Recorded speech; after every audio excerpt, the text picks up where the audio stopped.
Now we are discussing JEE Exams 2016 paper 2 of chemistry. So this is paper 2 chemistry.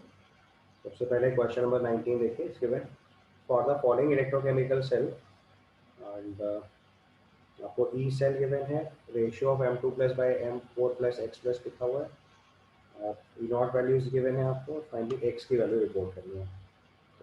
तो सबसे पहले इसकी cell equation लिख लो, सबसे प्रोसेस बढ़िया. तो हाइड्रोजन गैसियस फॉर्म जो है उसका ऑक्सीडेशन हो रहा है और M4 प्लस फॉर्म एक्वस जो है उसका रिडक्शन हो रहा है. तो it will form 2H plus aqueous plus M2 plus aqueous. Partial pressure of hydrogen 1 bar given है, कॉन्सेंट्रेशन का रेशियो गिवन बाद में यूज कर लेंगे. H plus concentration 1m given है, नंबर ऑफ इलेक्ट्रॉन एक्सचेंज 2 हो गए इसमें.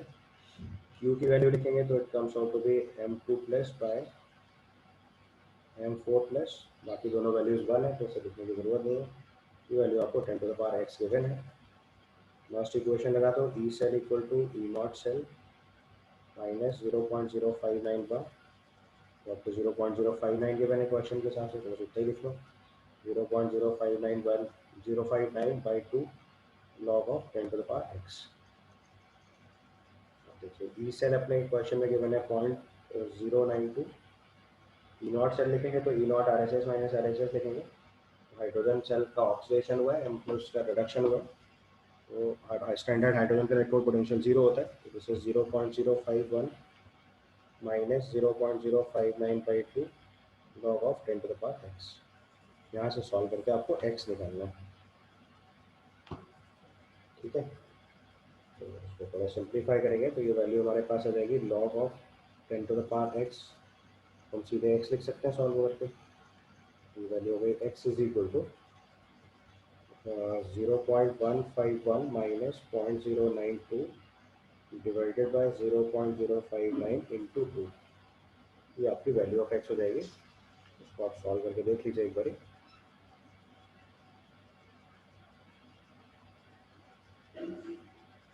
ये सॉल्व होकर फाइनली 2 आ जाएगा. ठीक है, इसको सॉल्व करेंगे तो फाइनली 2 आ रहा होगा. आपका आंसर जो है वो D हो जाएगा इसके हिसाब से. इसको सॉल्व करेंगे तो this comes out to be 2 and as per the given options your answer is D. Okay, then question number 20, it's given that the the quantitative sketch of 1, 2, 3 are given below. The variation of surface tension with the molar concentration of different aqueous solutions of KCl, methanol and CH3CO whole size 2 minus Na plus. आप ध्यान से देख सकते हो ये आपका soap and detergent category है, surfactant category हुई, ये स्ट्रॉन्ग इलेक्ट्रोलाइट की कैटेगरी हुई और ये वीक इलेक्ट्रोलाइट की कैटेगरी हुई. The correct assignment of the sketch is been asked. तो इसमें देखो सबसे पहले surface tension concentration start decrease कर रहा है, तो that will B for methanol. Surface tension की जो वैल्यू है वो कॉन्सेंट्रेशन के साथ इंक्रीज कर रही है, तो that will be an strong electrolyte that is KCl. और सरफेस टेंशन की वैल्यू पहले डिक्रीज कर रही है और फिर स्लाइट इंक्रीज है. तो जो पहले हमारे पास सोप्स एंड डिटर्जेंट्स होते हैं वो पहले एक स्ट्रॉन्ग इलेक्ट्रोलाइट की तरह काम करते हैं और फिर जैसे ही कॉन्सेंट्रेशन बढ़ जाती है तो वो मिसेल फॉर्मेशन कर लेते हैं. तो मिसेल फॉर्मेशन के बाद वो फिर से एग्रीगेट्स की तरह काम करना शुरू करेंगे, तो वहाँ से आपकी जो वैल्यू ऑफ सरफेस टेंशन है वो स्लाइटली राइज करेगी. तो बेसिक लॉजिक इज, अगर इसके आंसर्स के हिसाब से लिखें तो CH3 CH2 whole 11 CH2 whole 11 OSO3 minus Na plus है. ये after CMC will form associated chloride or micelles. After CMC will form micelles.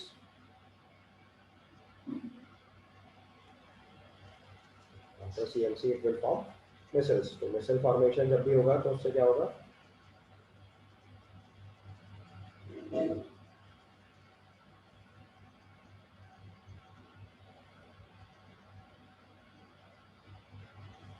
तो मिसल फॉर्मेशन से क्या होगा कि मिसल फॉर्मेशन के पहले तक ये स्ट्रॉन्ग इलेक्ट्रोलाइट की तरह काम करेगा।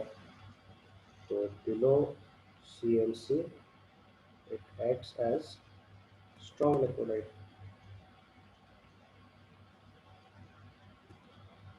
ठीक है, तो उसके बेसिस पे अगर इसका आंसर मार्क करेंगे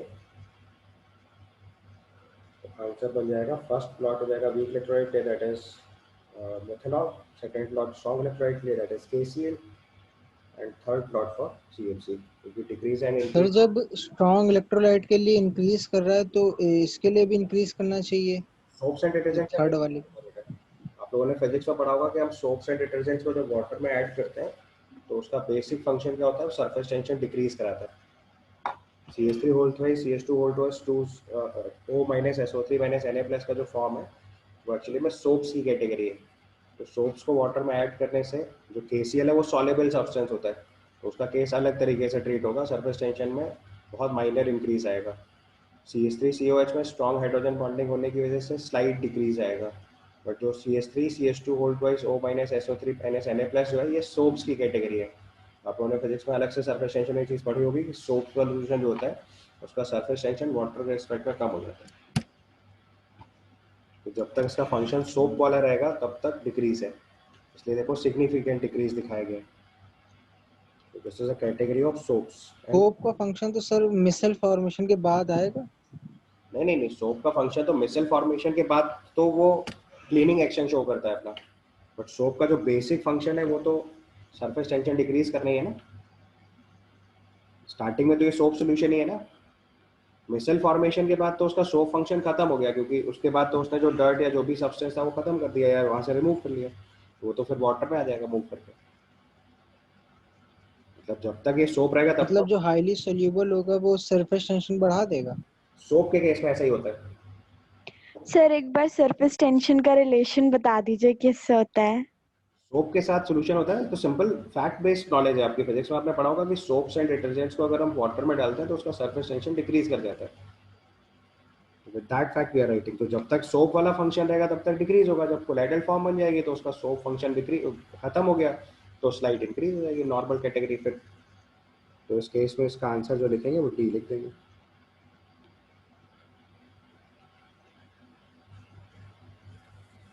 ठीक है, तो यहाँ पे अगर सेम लॉजिक अप्लाई करते हैं सरफेस टेंशन की, जो वाटर सॉल्युबल सब्सटेंस होता है उनके लिए सरफेस टेंशन ज़्यादा हो जाता है और वाटर इनसॉल्युबल सब्सटेंसेस के सरफेस टेंशन कम हो जाता है, तो उस डेटा से भी आप ये चीज़ बता सकते हैं कि KCl की वाटर सॉल्युबिलिटी ज़्यादा होगी तो उसी का सरफेस टेंशन राइज करेगा। मेथनॉल में हाइड्रोजन बॉन्डिंग से सॉल्युबिलिटी आएगी और CH3 जो सोप वाला फॉर्म है उसमें कार्बन चेन बहुत लंबी है, उसकी सॉल्युबिलिटी मेथनॉल के रेस्पेक्ट में कम काउंट करेंगे तो सरफेस टेंशन ज़्यादा डिक्रीज करेगा। और उसके बाद CMC के बाद कॉन्सेंट्रेशन के साथ स्लाइड चेंज इंक्रीज के केस में चलेंगे तो वो सरफेस टेंशन राइज करेगा। ठीक है, चलो उसके बाद next question number 21 is given, in the following reaction sequence solution species X Y and Z is asked. तो सबसे पहले थायोसल्फेट की रिएक्शन सिल्वर से करा रहे हैं। तो थायोसल्फेट आयन की अगर सिल्वर से रिएक्शन करा रहे हैं तो पहले क्लियर सोल्यूशन लिखना है, इसका मतलब कॉम्प्लेक्स फॉर्मेशन हो रहा होगा। तो सिल्वर की जो कोऑर्डिनेशन नंबर होती है दैट इज 2, तो AgH2O3 होल ट्वाइस फॉर्म बनेगा पहले तो, और सिल्वर का ऑक्सीजन स्टेट जो है वो +1 होता है तो ये 3- फॉर्म बनेगा। This is the first compound form clear solution. इसमें आप further Ag plus ion add करोगे तो ये वाइट प्रेसिपिटेट बनेगा सिल्वर थायोसल्फेट Ag2H2O3, ये आपका वाइट PPT होता है, इसको इस क्वेश्चन के हिसाब से वाई लिख रहे हैं। और टाइम के साथ मैंने आपको बताया था कि silver thiosulphate on standing decomposes to silver sulphide which is a black precipitate. ये थायोसल्फेट की प्रॉपर्टी है तो ये Z हो जाएगा। इसको अगर ऑप्शन से मैच कराएंगे तो इसका आंसर ए मैच कर जाएगा। ठीक है, कॉम्प्लेक्स फॉर्मेशन होगा तो क्लियर सोल्यूशन होगा। कॉम्प्लेक्स में ध्यान रखना है सिल्वर का ऑक्सीजन स्टेट +1 होता है और सिल्वर का कोऑर्डिनेशन नंबर 2 होता है, तो उसके बेसिस पे आप आसानी से कॉम्प्लेक्स का फॉर्मूला लिख पाओगे। Ag2H2O3 वाइट प्रेसिपिटेट होता है which on standing turns to black. Qualitative analysis के टाइम ये इन्फॉर्मेशन सीख रखी है तो Ag2S फॉर्म होगा। ठीक है, उसके बाद question number 22 it's given geometries of ammonia complexes of nickel platinum and zinc respectively are. तो देखो निखिल के केस में अमोनिया के साथ कोऑर्डिनेशन नंबर 8 होता है। निखिल 2+ में अमोनिया कॉम्प्लेक्स जो होता है उसमें कोऑर्डिनेशन नंबर 6 फॉलो होता है, not 8 sorry. So Nikhil ammonia complex के केस में कोऑर्डिनेशन नंबर 6 होता है, तो उसका कॉम्प्लेक्स लिखेंगे तो इट इज Ni। और निखिल के केस में आप जानते हो कोऑर्डिनेशन नंबर 6 के केस में हमेशा sp3d2 का केस बनेगा, तो ये ऑक्टाहेड्रल ज्योमेट्री आएगी। ठीक है। इसके बाद प्लैटिनम के केस में आपको पता है कि अमोनिया जो है वो स्ट्रॉन्ग फील्ड की तरह काम करेगा, क्योंकि strong field weak field ligand का फर्क ही नहीं पड़ता प्लैटिनम के केस में। स्ट्रॉन्ग फील्ड एक वीक फील्ड लिगेंड का कॉन्सेप्ट फिर 3D सीरीज में अप्लाई होता है, तो उस केस में सर्टेनली स्क्वायर प्लेनर कॉम्प्लेक्स ही बनने वाला है कोऑर्डिनेशन नंबर 4 के साथ। तो दिस इज 2+, ये आपका स्क्वायर प्लेनर हो जाएगा। और लास्ट केस में जिंक के साथ लेंगे तो जिंक का D10 कॉन्फ़िगरेशन होता है, तो यहाँ पे टेट्राहेड्रल कॉम्प्लेक्स ही बनने वाला है, outer orbital complex coordination number 4 में ये sp3 टेट्राहेड्रल फॉर्म बनेगी। sp3 होगा, ये sp2 बनेगा और ये sp3d2 बनेगा। तो उसके बेसिस पे इसका आंसर जो हो जाएगा ये होगा। ठीक है। इसमें बस एक ही कॉन्सेप्ट जानने का था कि निकेल का अमोनिया के साथ जो कॉम्प्लेक्स बनता है that is coordination number 6। Then comes to the next question. It's given the correct order of the acidity of the following compounds. तो एसिडिक स्ट्रेंथ में आपको पता है कार्बोक्सिलिक एसिड की एसिडिक स्ट्रेंथ चेक करेंगे, और कार्बोक्सिलिक एसिड की ortho position पर अगर कोई ग्रुप अप्लाई होता है तो it enhances it's acidic strength. ठीक है। तो उसमें देखो सबसे ज़्यादा एसिडिक स्ट्रेंथ आएगी 1 की, फिर आएगी 2 की, उसके बाद 3, लास्ट में 4। क्योंकि जो OH ग्रुप है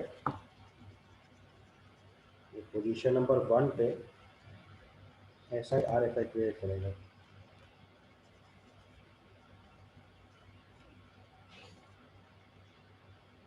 ये स्ट्रॉन्गेस्ट एसिडिक स्ट्रेंथ हुई, SiR उसमें ज़्यादा काउंट कर रहे हैं। एक OH ग्रुप कर देंगे तो SiR इफेक्ट थोड़ा सा कम हो जाएगा, तो एसिडिक स्ट्रेंथ और कम काउंट करेंगे।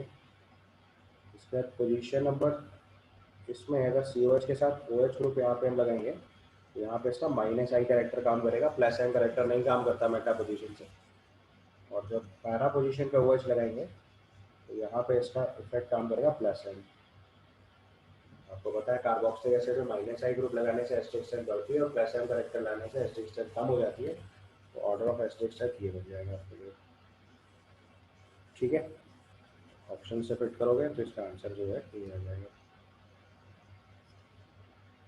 ठीक है, clear. The next question is given. The major product of the following reaction sequences. तो उसमें देखो एक कार्बोनाइल ग्रुप है, उसकी सबसे पहले फॉर्मल्डिहाइड एक्सेस से रिएक्शन करा रहे हैं NaOH के साथ, और उसके बाद में एक बार और HCHO H+ के साथ रिएक्शन करा रहे हैं कैटालिटिक अमाउंट में। तो यू कैन सी सबसे पहले कि अगर हम फॉर्मल्डिहाइड एक्सेस से रिएक्शन करा रहे हैं with the presence of NaOH, तो सबसे पहले देखो हमारे पास जो ग्रुप है उसके पास एक अल्फा H है, एक अल्फा H की वजह से न्यूक्लियोफिलिक अटैक होगा। तो पहले स्टेप की रिएक्शन के बाद तो ये बन जाएगा CH2OH, और उसके बाद उसने एक्सेस NaHCHO बोल रखा है, इसका मतलब इसके बाद आप उसमें क्रॉस कैनिजारो रिएक्शन करा सकते हैं। जब क्रॉस कैनिजारो रिएक्शन करा देंगे तो उसका पॉसिबल प्रोडक्ट जो बनेगा वो ये हो जाएगा।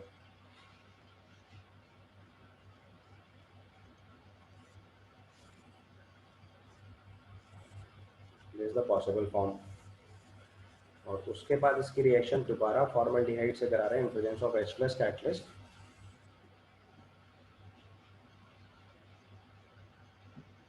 तो फॉर्मल्डिहाइड से अगर दोबारा H+ कैटालिटिक अमाउंट पे दे रहे हैं तो ये ऑक्सीजन का लोन पेयर के पास H+ आएगा, ये पाई बॉन्ड शिफ्ट होगा तो यहाँ इलेक्ट्रॉन डेफिशिएंसी क्रिएट होगी, और इस ऑक्सीजन के लोन पेयर ऑफ इलेक्ट्रॉन से इस पर अटैक करा दो।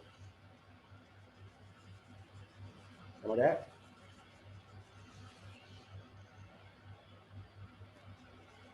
पॉसिबल आंसर अगर लिखेंगे तो ये C6H5 एक कार्बन, यहाँ से एक कार्बन, ये एक ऑक्सीजन कनेक्ट हुआ,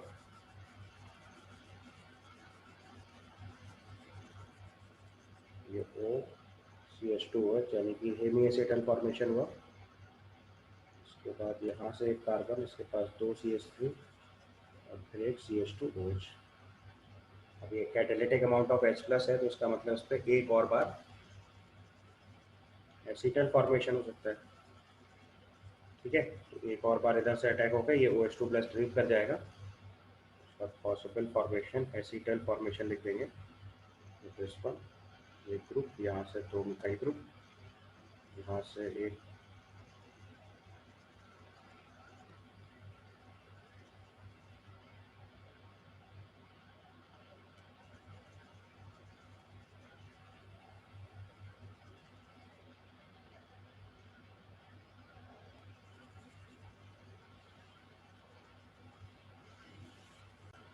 यहाँ पे जब क्रॉस करने जा रहा होगा ना तो एक कार्बन मैंने एक्स्ट्रा लिख दिया है, उसके CH2OH ना होकर CHOH ही होगा ना, कार्बन तो एक ही है ना, ये OH ग्रुप हो जाएगा उस, तो इसके लोन पेयर ऑफ इलेक्ट्रॉन्स इसके ऊपर अटैक करेंगे, उसे एक कार्बन एक्स्ट्रा लिखा हुआ और कोई गलती नहीं है, बाकी सब सही है। यहाँ पे एक कार्बन कम कर देना है बस, यहाँ से OCH2OH हेमी एसिटल फॉर्मेशन होगा और फिर इस पर एक बार और अटैक कराना है एसिटल फॉर्मेशन में। यहाँ पे एक कार्बन कम कर लो बस तो काम बन जाएगा, ये ऑक्सीजन, फिर ये एक कार्बन और फिर एक ऑक्सीजन, तो कनेक्ट हो जाएगा तो और ये दोनों मिथाइल ग्रुप हो जाएगा। This is the possible answer जो ऑप्शन ए से मैच कर जा रहा है, उसका पॉसिबल आंसर ए लिखेंगे। यहाँ से देखो फिर से एक बार, सबसे पहले केस में एल्डोल एडिशन रिएक्शन कराइए फॉर्मल्डिहाइड पे, चूंकि फॉर्मल्डिहाइड एक्सेस में दे रखा है तो फिर इस पर क्रॉस करने जा रहा हूँ, कराइए। क्रॉस करने जा रहा हूँ मैं, ये वाला ग्रुप जो है वो सॉल्ट एसिड में कन्वर्ट हो जाएगा, HCO- Na+ और फॉर्म होगा। तो ये कार्बोनाइल ग्रुप था, ये अल्कोहल में कन्वर्ट हुआ बिना अल्फा H वाला, और फॉर्मल्डिहाइड जो ऑक्साइड होकर HCO- में कन्वर्ट हुआ, और उसके बाद फॉर्मल्डिहाइड के ऊपर एसिटल फॉर्मेशन हुआ। तो मैं अल्कोहल की रिएक्शन कार्बोनाइल पे कराते हैं ना, तो पहले हेमी एसिटल बनता है, फिर एक और बार अटैक होकर एसिटल फॉर्मेशन होता है, ये बेसिकली एसिटल फॉर्मेशन हुआ। अब यहाँ से देखो इस वाले कार्बन पे 2 इंटर लिंकेज एक साथ नहीं था, तो this is actually acetal linkage, ये आपका फाइनल आंसर बन जाएगा। ऑप्शन चेक कर लो तो उसके हिसाब से केवल ऑप्शन ए मैच कर जाएगा, ये आपका आंसर है। ठीक है, then to the next question. It's given according to the molecular orbital theory, C2 2- is expected to be diamagnetic.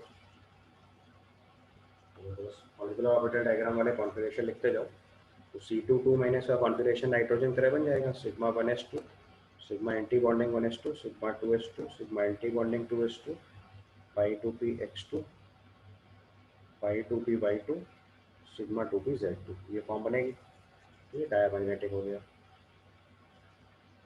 Correct. इसका लिखा है O2 2+ is expected to have same bond length then O2, गड़बड़ हो गया। O2 2+ का अगर bond order निकालेंगे हम लोग, ये 3 आ जाएगा, और O2 का बॉन्ड ऑर्डर लिखेंगे तो 2 आएगा, तो जो बॉन्ड लेंथ ऑफ O2+ होगी वो O2 से कम हो जाएगी, इसका ऑप्शन बी इनकरेक्ट हो गया। तीसरे ऑप्शन लिखा है N2+ and N2- have same bond order, ये सही है। N2+ लिखेंगे तो वही बॉन्ड ऑर्डर 2.5 आएगा, और N2- लिखेंगे तो भी बॉन्ड ऑर्डर 2.5 आएगा। So in both the cases bond order is same.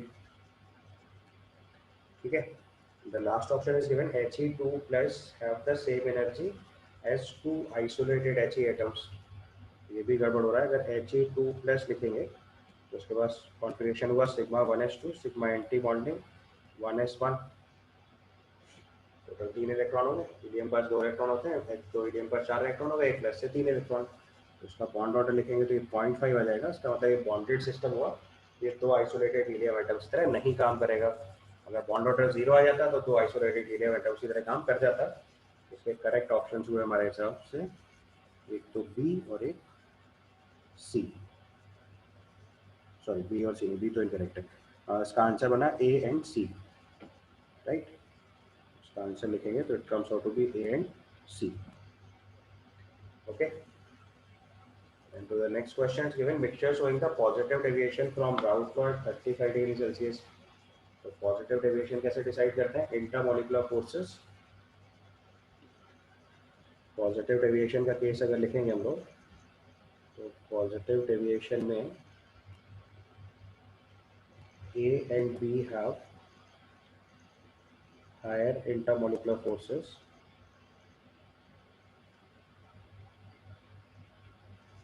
A and B have higher intermolecular forces. यानी A और BB का इंटरेक्शन जो ज़्यादा होना चाहिए देन AB इंटरेक्शन. तो AA और BB का इंटरेक्शन अगर AB के इंटरेक्शन से ज़्यादा होता है तो एनर्जी ज़्यादा प्रोवाइड करेंगे, कम रिलीज होगी, तो डेल्टा एस पॉजिटिव का केस बनेगा. तो that will be a case of positive deviation. तो उसमें देखो कार्बन टेट्राक्लोराइड प्लस मेथनॉल का केस दे रखा है. मेथनॉल में पहले हाइड्रोजन बॉन्डिंग होगी, बाद में कार्बन टेट्राक्लोराइड के साथ डाइपोल इंटरेक्शन क्रिएट होगा, बॉन्डिंग फोर्स वीक हो गए. Same happens with carbon disulphide and acetone. Benzene tolerant ideal solution की तरह काम करेगा और फिनॉल और एल्कीन नेगेटिव डेविएशन की तरह काम करेगा. तो उसने बोला हुआ केस ऑफ पॉजिटिव डेविएशन. तो उसका पॉसिबल आंसर जो हो जाएगा हमारे लिए वो हो जाएगा A and B.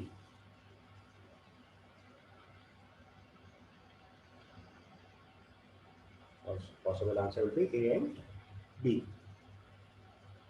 Phenol aniline का केस नेगेटिव डेविएशन होता है. बेंजीन टॉलरेंट जो है वो आइडियल सॉल्यूशन का केस हो जाएगा. CCl4 मेथनॉल जो है वो पॉजिटिव डेविएशन हो गया और CS2 and acetone is also positive deviation. So 26th answer is A and B. Then comes question number 27. It's given the correct statement for the cubic closed packed structure of three-dimensional structure is R. The number of nearest neighbor for the atom present in the topmost layer. तो देखो topmost layer का coordination number 12 नहीं बनेगा. बीच वाली किसी भी layer में coordination number 12 होगा और जो topmost layer होगी उसके ऊपर atom होगा ही नहीं. उसका coordination number 8, इसका coordination number 12 possible नहीं है. Efficiency of the atom in the packing is 74%. ये सही है. CCP की packing efficiency 74% होती है. Number of octahedral and tetrahedral voids per atom are 1 and 2 respectively. ये भी सही है. The unit cell length is 2√2 times the radius of the atom. तो इसमें आपको सिंपली बस क्या करना है, रेडियस के साथ रिलेशन फिट कर दो. यहाँ पे a√2 is equal to 4r होता है. यहाँ से a equal to 4r upon √2 करेंगे विच इज 2√2r. ये भी करेक्ट हो गया. उसके आंसर्स के हिसाब से लिखेंगे तो it is B, C and D. CCP में कोऑर्डिनेशन नंबर 12 होता है बट टॉप मोस्ट लेयर के लिए नहीं होगा क्योंकि टॉप मोस्ट लेयर के ऊपर एटम होता ही नहीं है. टॉप मोस्ट लेयर के ऊपर एटम होगा नहीं तो कोऑर्डिनेशन नंबर 12 नहीं बन पाएगा क्योंकि आपको पहले बताया था कि चार एटम तीन अलग अलग प्लेन्स में आते हैं. CCP के लिए कोऑर्डिनेशन नंबर 12 जो बनता है वो तीन अलग अलग प्लेन्स में चार एटम काउंट किए जाते हैं. बताया 3 म्यूचुअली परपेंडिकुलर प्लेन और एक प्लेन पे 4 एटम. तो जो टॉप मोस्ट लेयर होगी उसका एक प्लेन के ऊपर वाले जो एटम होंगे वो मिसिंग होंगे, इसलिए कोऑर्डिनेशन नंबर 12 नहीं बनेगा. उसका आंसर लिखेंगे बी, सी एंड डी. ठीक है. Then comes question number 28. It's given the extraction of copper from copper pyrites involves, पहला केस लिखा है crushing followed by concentration of ore by the cross rotation process. सही है क्योंकि sulphide ores के लिए हम लोग क्रॉस रोटेशन प्रोसेस फॉलो करते हैं. जो सल्फाइड ओर्स होते हैं उनके लिए क्रॉस रोटेशन टेक्निक काम करती है. तो सल्फाइड ओर्स में क्रॉस रोटेशन काम करता है. ये करेक्ट हो गया. दूसरे केस में लिखा है removal of iron as slag. तो आपको पता है कि आयरन की मेटलर्जी में FeO इम्प्योरिटी होती है जो SiO2 से रिएक्ट करके FeSiO3 का स्लैग बनाता है. ये आपकी इम्प्योरिटी होती है और ये फ्लक्स ऐड करते हैं इसमें. So removal of iron as slag ये भी ठीक है. अगले केस में लिखा है self reduction step to produce the blister copper following the evolution of SO2. ये भी सही है. Cu2S की रिएक्शन पहले ऑक्सीजन से कराते हैं, पार्शियल रोस्टिंग से Cu2O और SO2 फॉर्म करते हैं, बाद में Cu2 और Cu2S की सेल्फ रिडक्शन टेक्निक वर्कआउट करती है और कॉपर एंड SO2 बन जाता है. 6 कॉपर एंड SO2. ये जो फॉर्म ऑफ कॉपर मिलती है इसको हम लोग बोलते हैं ब्लिस्टर कॉपर. Blister copper. और ये टेक्निक जो हुई ये हुई self reduction. or you can say partial roasting by self followed by self reduction. Last में लिखा है refining of blister copper by copper carbon reduction, ये गलत हो गया। ब्लिस्टर कॉपर की रिफाइनिंग या तो हम लोग कोलिंग से कराते हैं, बेसिमराइजेशन प्रोसेस फॉलो कर सकते हैं, या फिर इलेक्ट्रोलिटिक रिफाइनिंग कराते हैं। तो this is not carbon reduction. Carbon reduction तो रिडक्शन टेक्निक होती है आयरन के केस में। तो यहाँ पे एक चीज गलत दी हुई है, तो उसका पॉसिबल आंसर जो बनेगा that is A, B and C. Correct statement अगर चेक करेंगे इसके लिए तो उसका आंसर बन जाएगा A, B and C. Okay, clear? Then comes question number 29. Explain the nitrogen containing compound produced in the reaction of HNO3 with P4O10. Nitrogen containing compound produced in the reaction of HNO3 with P4O10. तो P4O10 क्या है? Dehydrating agent की तरह काम करेगा। तो अगर HNO3 की रिएक्शन P4O10 से कराएंगे तो it will form N2O5 and H3PO4.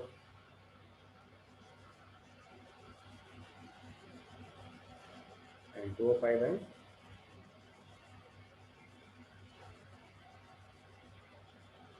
H3PO4. ठीक है, so that can also be prepared by the reaction of P4 with HNO3.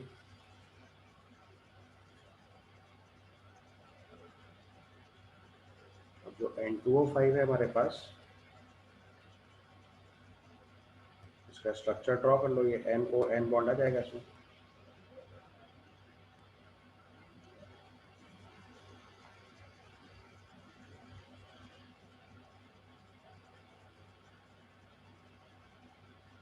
ठीक है,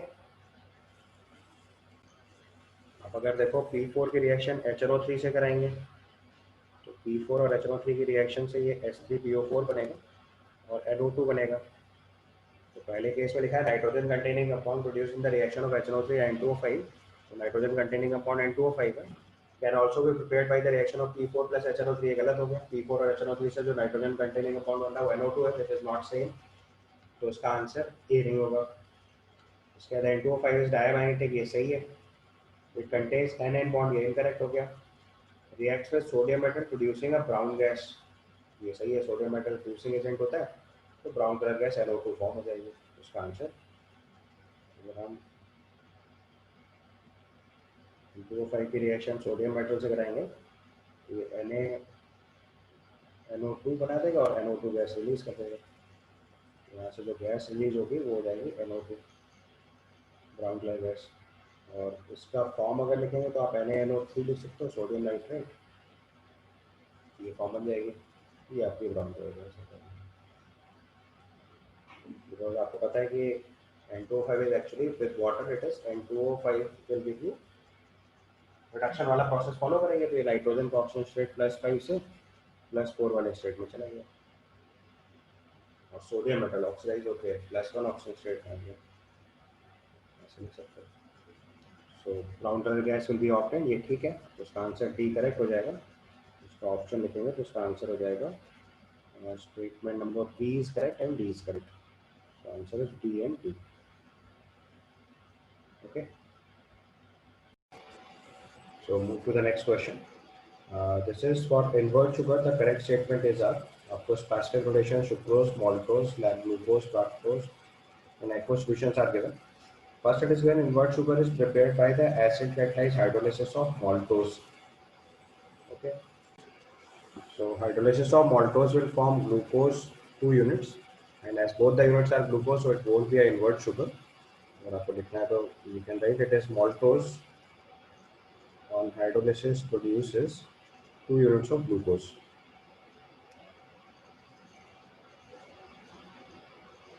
And as we can see, maltose is also plus, and it is given, it will form D glucose basically. So D glucose will be plus. So both are plus. That means inversion won't be there. So it is not an invert sugar. Next case is given invert sugar is an equimolar mixture of D glucose and D fructose. So that is true. अगर हम sucrose लेते हैं, which is having plus optical rotation, if it is hydrolyzed with water, will form glucose C6H12O6. This is D-glucose, and D-fructose. This is also C6H12O6. This is D-fructose. अब question में आप ध्यान से देख सकते हो, it's given L glucose minus and L glucose plus, तो उसका D फॉर्म बनाएंगे तो ऑब्वियसली प्लस, और ये माइनस हो जाएगा बिकॉज मिरर इमेज देनी पड़ेगी, नहीं शोमरिक पेयर बनेंगे. सो प्लस वाला फॉर्म प्लस और माइनस में कन्वर्ट हो रहा है. Optical rotation also you can note this that D glucose optical rotation is lesser than the optical rotation of L fructose, so it will be invert sugar. तो उसका मतलब B answer correct हो गया.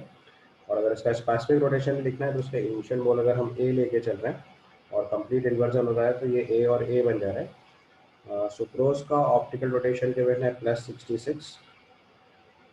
value wise if I write, so for sucrose it is given +66, for glucose it is +52, and for fructose it is ±92. तो अगर optical rotation लिखेंगे हम लोग इन्वर्ट शुगर का, so optical rotation of invert sugar if we'll write, it is theta is equal to 52 into A minus 92 into A by 2A. इसको solve करके इसका invert sugar का ऑप्टिकल रोटेशन निकालेंगे. तो this comes out to be -20 degree. तो उसका मतलब option C भी करेक्ट हो गया. Next it is given on reaction with Br2 water invert sugar form saccharic acid. ये गड़बड़ हो गया क्योंकि इन्वर्ट शुगर से ग्लूकोज फॉर्म होगा, ग्लूकोज के Br2 वाटर के ऑक्सीडेशन से आपका ग्लूकोनिक एसिड बनेगा. This is your glucose. इसका ब्रोमीन वाटर से अगर ऑक्सीडेशन कराते हैं तो it forms gluconic acid, not saccharic acid. Saccharic acid strong oxidation से बनता है. So this is gluconic acid. तो उसका आंसर डी इनकरेक्ट हो गया. तो करेक्ट आंसर हमारा इस ऑप्शन के हिसाब से हो गया B and C. Is that okay? Now to the next question, question number 31. In 31 given reagent that can be used to bring out the following transformation is R. तो सबसे पहले आप जरा ग्रुप्स देख लो एक बार. ये कार्बोक्सिलिक एसिड ग्रुप है, ये एल्डिहाइड ग्रुप है, ये साइक्लिक ईथर है, और ये आपका ईस्टर है. ठीक है. रिडक्शन के बाद आप देखो कार्बोक्सिलिक एसिड में कोई चेंज नहीं हुआ, ईस्टर में कोई चेंज नहीं हुआ, साइक्लिक ईथर भी अनचेंज है, केवल एल्डिहाइड ग्रुप चेंज होकर अल्कोहल बनाया हुआ है. That means we have to select a reducing agent which selectively reduces carbonyl to alcohol. यदि आपको यहाँ रिएजेंट सिलेक्ट करना है कार्बोनिल टू अल्कोहल.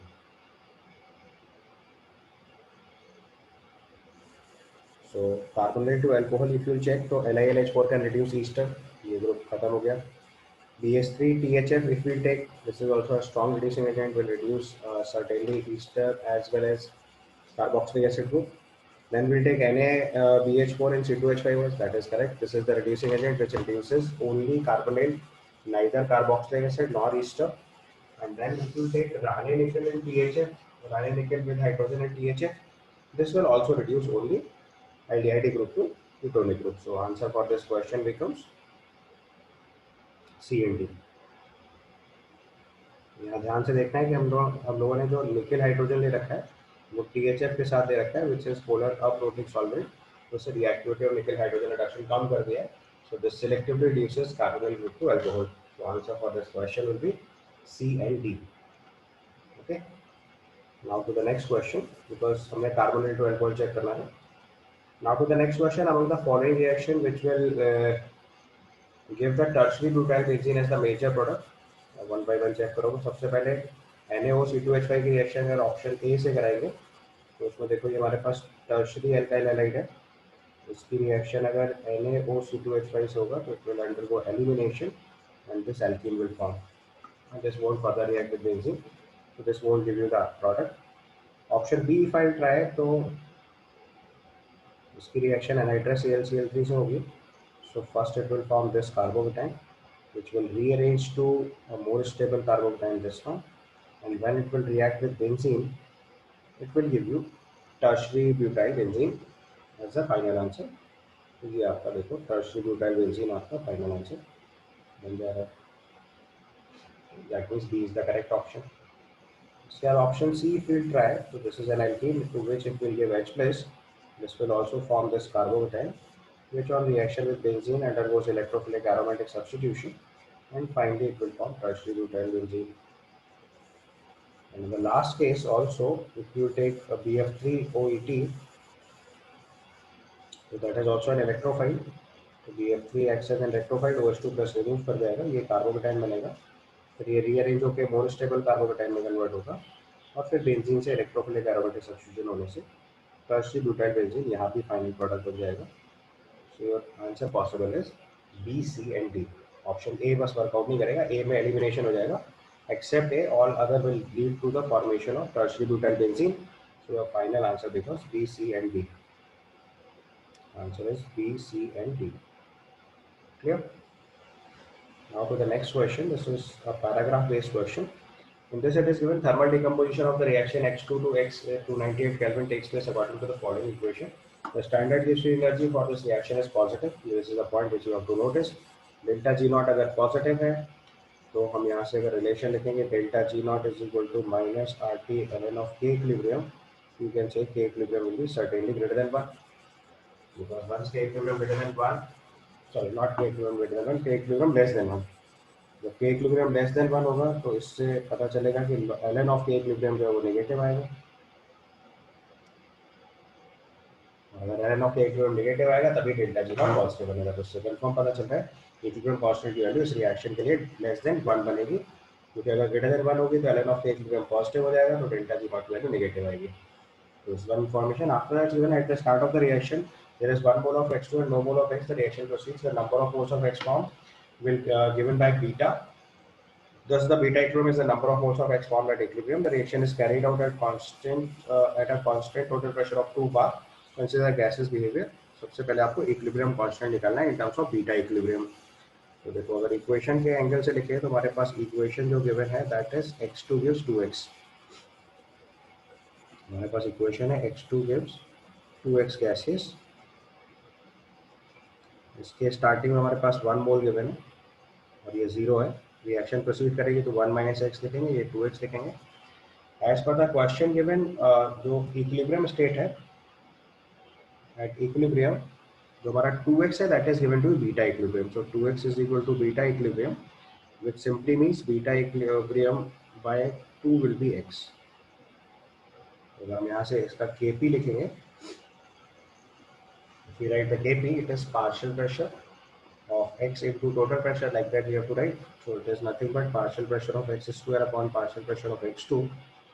And अभी मैं इसको x के टर्म में पहले सॉल्व कर दे रहा हूँ. तो partial pressure if we write it is 2x upon 1 plus x into p whole square divided by 1 minus x upon 1 plus x into p.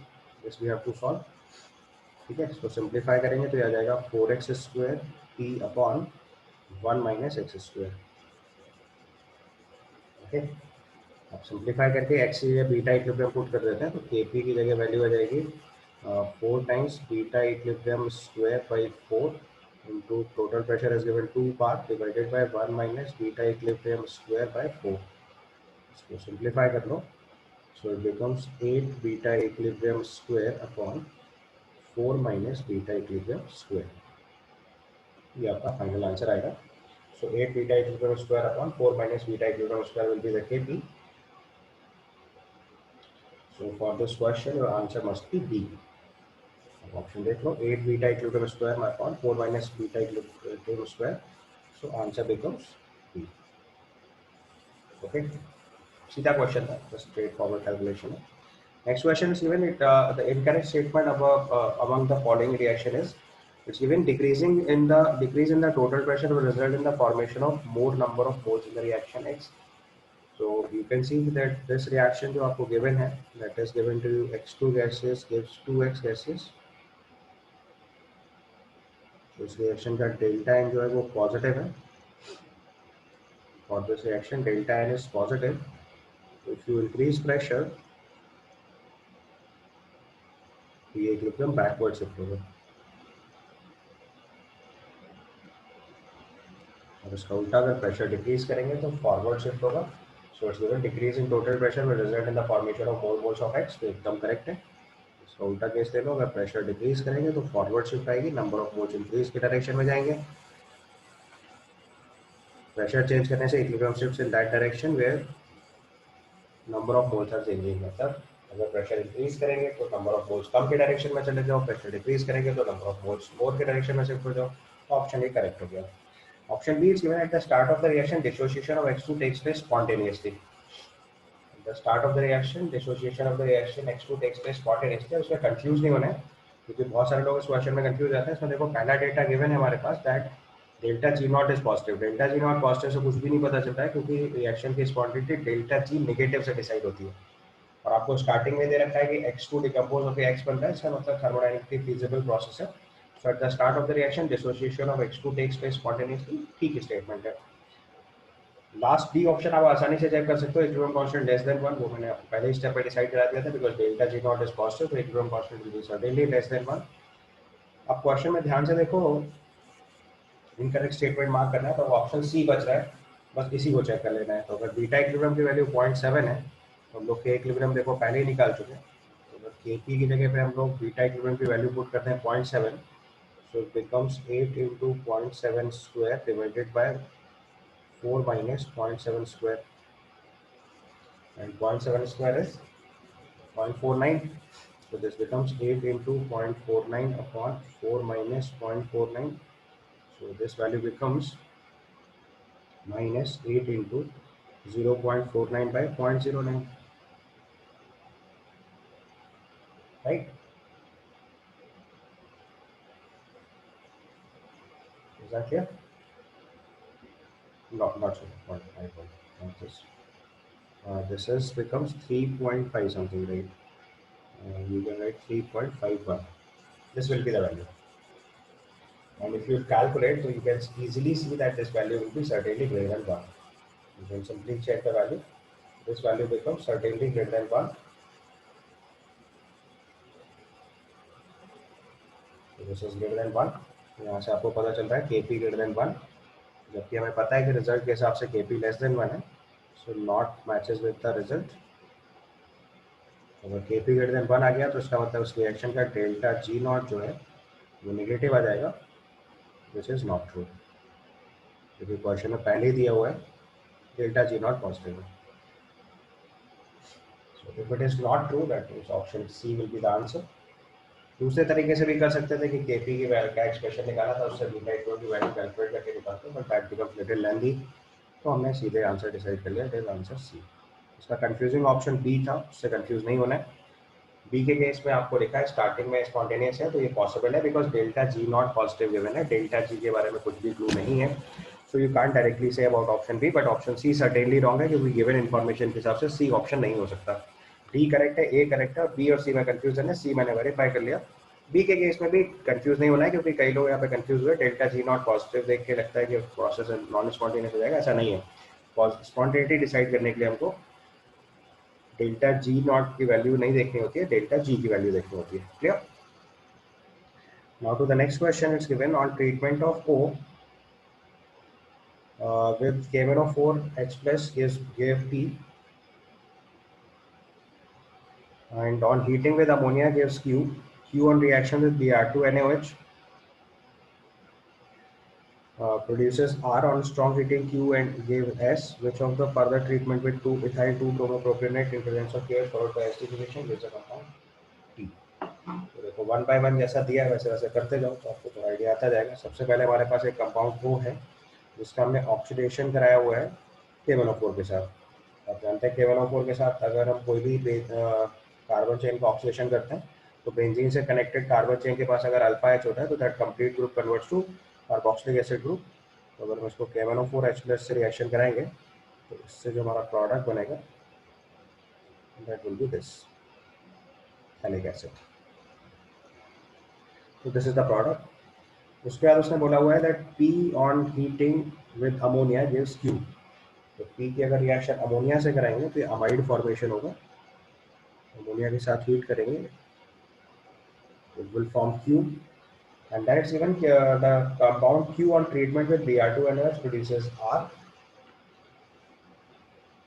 and on strong heating Q gave S. तो अभी देखो Q का एक step further दिया हुआ है, ध्यान से देखो. अमोनिया की रिएक्शन कराएंगे तो हम 2 स्टेप में करा सकते हैं. एक बार एक साइड पे अमाइड बनाए, दूसरी तरफ COH ग्रुप आना रहने दो, फिर एक और बार रिएक्शन करें तो that will convert to finally amide formation. तो यहाँ पे देखो Q हीटिंग करने से S बना रहा है और P की रिएक्शन अमोनिया से कराने के बाद Q फॉर्म हो रहा है। तो दैट मीन्स इस रिएक्शन को क्वेश्चन के हिसाब से 2 स्टेप में दिया गया है, राइट। तो सबसे पहले हमने इसकी अमोनिया से रिएक्शन कराई, तो आप इसको दोनों पार्ट को CONH2 में कन्वर्ट कर सकते हो। Both the groups will convert to amide. और अगर इसको फर्दर हीट करेंगे तो cyclization is possible, it will convert to CONH2। This group will be form halimide और यहाँ से अमोनिया गैस लीव कर जाएगी 1 मोल। तो क्वेश्चन में चूंकि 2 स्टेप में रिएक्शन दी है तो हमें भी 2 स्टेप में ट्राई करना है। This is your P, this is your Q and this is your S। अभी क्वेश्चन में पूछा गया R बनाना है। R की रिएक्शन के लिए देखो हमने क्या कर रखा है कि जो अमाइड फॉर्मेशन है उसकी रिएक्शन Br2NaOH से कराई है, that means Hofmann bromide degradation काम कर रहा है। तो Q पे अगर आपने हॉफमैन ब्रोमाइड डिग्रेडेशन को वर्कआउट कराया तो जो CONH2 ग्रुप है that will convert to NH2 group.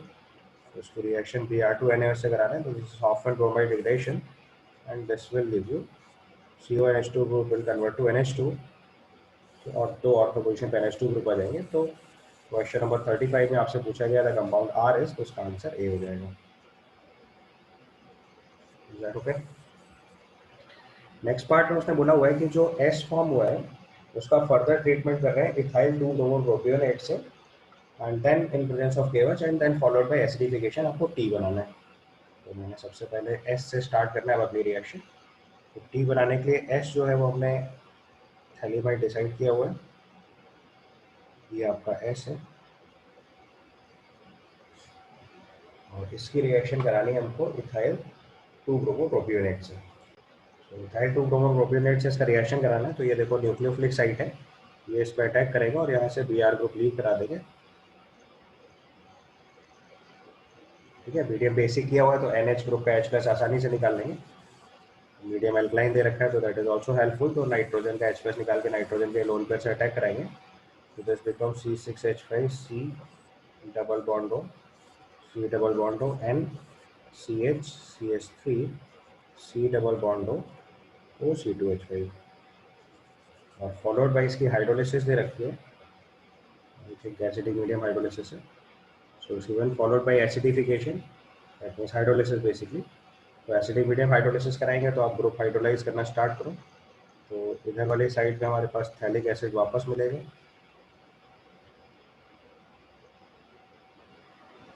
ये वाली साइड NH2 में कन्वर्ट हो जाएगी, this is CH, this is CH3। इधर वाली साइड COH ग्रुप में कन्वर्ट हो जाएगी और साथ में C2H5 OH बनेगा। This is the product form. तो ऑप्शन के हिसाब से ये आपका T हो गया। And this you can see this is an alpha amino acid containing one CH3 group. This is alanine. तो ऑप्शन के हिसाब से आंसर आपका B हो गया। This is your alanine.